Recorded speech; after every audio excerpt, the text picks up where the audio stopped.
Done. Hello student, good evening. Today we are going to discuss the question paper of All India Sainik School Entrance Examination. Now student, ये English का question paper हमारे पास है. So we are going to look at actually which important questions. Questions number 51. देखिए question number 51 the choose the correct options that fill the blanks. So ये English का हमारा section है, इसमें देखेंगे हम लोग कि सही आंसर क्या है. तो नाउ स्टूडेंट देखिए लिखा है माई सिस्टर सैड. सो देखिए my sister said you lied to me yesterday. My sister said that. So यहाँ पे इसका सही जवाब होगा ये C option, I had lied the previous day. Now next question, identify the subject in the following sentence. Now they are saying simply कि you identify the subject in following sentence. तो यहाँ पे हमारी रिक्वायरमेंट है subject को identify करना. तो लिखा है the board of directors has arrived. तो स्टूडेंट यहाँ पे सब्जेक्ट को आइडेंटिफाई करने के लिए हमसे बोला गया है. तो हियर यू नो जो ऑफ, ये ऑफ प्रीपोजिशन है. प्रीपोजिशन के बाद जनरली जो सब्जेक्ट आते हैं वो हमारे सब्जेक्ट होते ही नहीं है. तो यहाँ पे सब्जेक्ट होगा द बोर्ड और इस तरीके से हमारा ऑप्शन ए सही हो जाएगा. नेक्स्ट देखिए स्टूडेंट 53 क्वेश्चन नंबर है. सेम इज डेज मैन लिखा हुआ है. तो यहाँ पे देखिए लिखा है चूज द करेक्ट ऑप्शन. तो करेक्ट ऑप्शन हमें चूज करना है. नाउ दे आर सेइंग कि फर्स्ट हैंडसम और हाफ एंड लिखा है delicious. Now they are saying choose the correct option. तो सही ऑप्शन हमको चूज करना है. सेम इज, तो सेम इज द नेम, किसी नाम की विशेषता एडजेक्टिव बताता है. तो यहाँ पे सही आंसर हो जाएगा हैंडसम. आगे देखिए स्टूडेंट क्या है, नेक्स्ट क्वेश्चन हम लोग देख लेते हैं. यहाँ पे हम लोग बहुत डीप में नहीं जा रहे हैं बिकॉज ऑफ द रीजन कि आपको सिंपली आंसर बताना है. And yesterday we will brought you deep analysis of this particular subject, I mean here English. तो इंग्लिश का जो हमारा ये पोर्शन है इसका डीप एनालिसिस हम कल लेके आएंगे आप लोगों के लिए. यहाँ पे देखिए स्टूडेंट क्या है 54.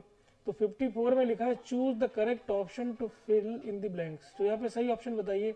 लिखा है the dash man died in hospital. तो कैसा मैन था, इंजरी तो नहीं बोलेंगे, injure to injured, the injured man died. देखो यहाँ डाइड सेकंड फॉर्म आ रही है तो इस तरीके से हमारा इंजर्ड होगा, the injured man died in hospital. आगे लिखा identify the positive degree from the following option. तो पॉजिटिव डिग्री देखिए बेटा, हॉटेस्ट पॉजिटिव नहीं होता है, हॉट भी नहीं होता है, नहीं हॉटर नहीं होता, हॉटर्स नहीं होता. तो ये हॉट जो है this is the positive degree. ठीक है, हॉट वाटर कहते हो. ठीक है, the hot water in the kettle. तो ये पॉजिटिव हो गया. ठीक है, choose the correct option to complete the following sentence. यहाँ पे सही ऑप्शन बताइए. डिड डेस लिखा हो, डिड और फिर ये डेस है, लिखा है सी हर पेंटिंग्स. तो डिड देम फिर यू है. फिर बेटा देखिए देखो हर जो है वो यहाँ पे नाउन का काम नहीं करेगा. देम का भी, देम जो है वो भी नाउन का काम नहीं करेगा. भाई दे के लिए देम आता है, ये तो भाई हमारे पॉसेसिव एडजेक्टिव्स होते हैं तो इसलिए ये जो है वो नाउन का काम नहीं करेंगे. ऑप्शन सी हमारा सही ऑप्शन है यू. आगे देखिए क्वेश्चन नंबर 54 ये नीचे दिया हुआ है तो इसको थोड़ा ऊपर लाते हैं फिर इसका सही जवाब देखते हैं. देखो यस क्वेश्चन नंबर 57. तो 57 को हम लोग देख लेते हैं. देखा चूज द करेक्ट ऑप्शन, इसमें सही जवाब पूछ रहे हैं. The synonym of take. तो टेक का सिनोनिम पूछ रहे हैं. सिनोनिम का मतलब होता है समानार्थी, एक जैसा. अब टेक का मतलब होता है लेना. यहाँ पे लिखा है एक्सेप्ट, तो ये तो होगा नहीं. एक्सेप्ट हो सकता है, इग्नोर तो ये भी नहीं होगा, रिफ्यूज तो रिफ्यूज भी नहीं होगा. सही जवाब इसका स्टूडेंट है एक्सेप्ट. यहाँ पे देखिए चूज द करेक्ट ऑप्शन. तो choose the correct option antonym पूछ रहे हैं. स्टीप का एंटोनिम क्या होगा. स्टीप का मतलब होता है टफ, कहते हैं ना, तो कॉम्पिटिशन इज स्टीप.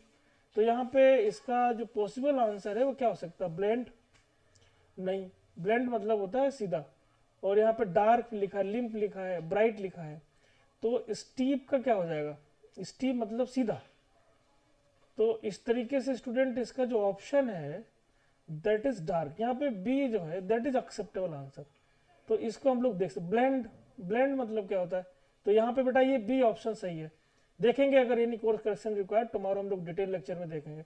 आगे लिखा है choose the correct option to fill the blank. लिखा है they aren't good scuba drivers. वो अच्छे स्कूबा ड्राइवर्स नहीं है. यहाँ पे देखो क्वेश्चन टैग यूज कर लिया, इसलिए ये जो पोर्शन है यहाँ पे नॉट नहीं आएगा, आर दे, ये ऑप्शन सही होता है. क्वेश्चन टैग क्या होता है, कैसे बनाते हैं.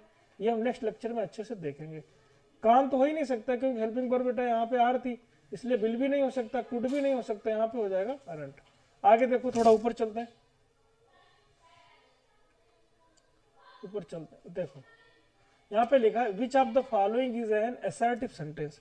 इसमें असर्टिव सेंटेंस पूछा जा रहा है। असर्टिव इंटेरोगेटिव में बहुत ही कम डिफरेंस होता है, इंटेरोगेटिव में क्वेश्चन मार्क आता ही आता है। तो बेटा ये ऑप्शन तो ऐसे कट गया क्यों, क्वेश्चन मार्क है, तो ये इंटेरोगेटिव है। और ये जो क्वेश्चन है ना, ये एक्सक्लेमेटरी है, तो इस तरीके से ये कैंसिल हो गया। आप दो ऑप्शन बच रहे हैं, you are requested to stand in line, और फिर लिखा है the Taj is beautiful monument. ये तो अफर्मेटिव सेंटेंस है, ये तो पॉजिटिव सेंटेंस है, तो ये होगा नहीं। इस तरीके से हमारा बी ऑप्शन सही है। मैच द पोएम्स, लिखा है poem, poems book with the post authors, लिखा है वोकेशन, फिर लिखा है क्रिसमस, फिर लिखा है ये। तो इसका जवाब जो है हमारे अदर टीचर्स आपको देंगे, और हम आपको इसका जवाब देते हैं स्टूडेंट। ये जो हमारा 62 क्वेश्चन है, लिखा choose the correct options that has the right arrangement of words to make the meaningful sentence. फिर लिखा है बटर, यहाँ ब्रेड लिखा है, कॉम्बिनेशन लिखा है, तो bread and butter is a tempting combination, ये होगा। तो ब्रेड एंड बटर, तो मतलब क्या हुआ, सी ऑप्शन पहले आएगा, उसके बाद में ऑप्शन आएगा, फिर बी ऑप्शन आएगा, और फिर ई आएगा। तो इस तरीके से बेटा हमारा ये ऑप्शन सही होगा। देखा choose the correct option that has the right arrangement of the word to make the meaningful sentences. तो यहाँ पे देखो क्या है, लिखा है important rules it to observe traffic. तो ये लिखा है it is important to observe traffic rules, तो क्या होगा, इट इज इंपॉर्टेंट, तो सी ए आएगा, टू ऑब्जर्व ये फिर डी आ जाएगा। तो इस तरीके से स्टूडेंट हमारा जो ऑप्शन है वो क्या सही होगा। यहाँ ऑप्शन देखो, तो ऑप्शन हम लोग यहाँ पे अच्छे से देख लेते हैं। देखो यहाँ पे सही जवाब ये हो जाएगा, सही जवाब ये हो जाएगा इट इज इंपॉर्टेंट, तो सी और ए आएगा, सी ए आएगा। तो इस तरीके से बेटा हमारा ऑप्शन ये हो जाता है, सी ए फिर डी आ जाएगा, टू ऑब्जर्व, और फिर ई, ई का मतलब है ट्रैफिक, और फिर वी है रूल्स। तो इस तरीके से हमारा ए ऑप्शन हो जाएगा। Choose the correct option to fill the blanks. फिर लिखा है द पेशेंट वॉज, है ना, तो patient was too weak to walk without help. तो इस तरीके से हमारा जो है यहाँ पे ये ऑप्शन हो जाएगा। चूज द करेक्ट प्रीपोजिशन, यहाँ पे प्रीपोजिशन को करेक्ट कर, choose correct preposition. Are you looking for anything, are you looking for anything over particular, among particular, above particular, तो क्या होगा, are you looking for anything above particular, तो above particulars, over particulars, यहाँ पे थोड़ा कह पाना मुश्किल है। Are you looking for any in particulars, तो बेटा यहाँ इन भी हो सकता है, ये वाला ऑप्शन। देखते हैं इसको, कल डिटेल स्टडी में देखते हैं। आगे देखिए क्या है, देखिए आगे क्या लिखा हुआ है। ये जो 66 क्वेश्चन है इसको सर अभी आपको कराएंगे। आगे देखो लिखा है 67, चूज द करेक्ट ऑप्शन। लिखा है the mason is building a wall, फिर लिखा है above sentence would be written in passive form. मतलब पैसिव में इसको कैसे लिखेंगे, सिंपली ये हमसे पूछ रहे हैं। तो देखो पैसिव क्या है इसका, the mason is building the ball, तो the ball is being build by the mason, the ball is being build by the mason, तो ये हो जाएगा।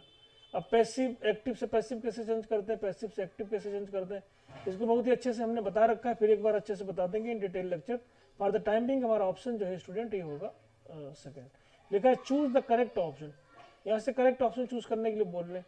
लिखा है choose the correct option, his dash is in ascendant, his galaxy is ascendant, universe ascendant, star या luckily, his galaxy is in attendance, universe is in attendance, star.